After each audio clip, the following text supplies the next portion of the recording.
मला वाटतं खरात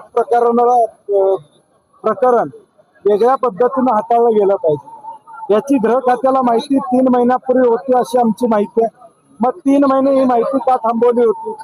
ती बरोबर आमच्या वेळीच ती माहिती का त्या ठिकाणी बाहेर आली हा प्रश्न यातला महत्वाचा आहे। आणि म्हणून यामध्ये व्यवहार ज्यांचे आहेत, कोण भेटलं याच्यापेक्षा व्यवहारिक काही संबंध आहेत का किंवा कुठल्या पद्धतीने त्यांचे लागेबांध आहेत याची चौकशी SIT मार्फत चालू आहे। परंतु ती खोलपर्यंत जाणार आहे का?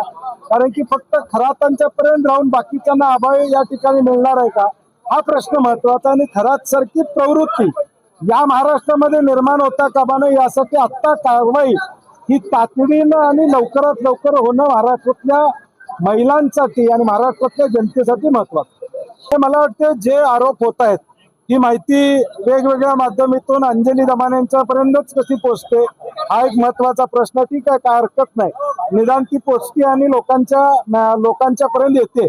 परंतु ज्यांच्यावर आरोप आहेत मला वाटतं त्यांनी खुलासा करणं अपेक्षित आहे।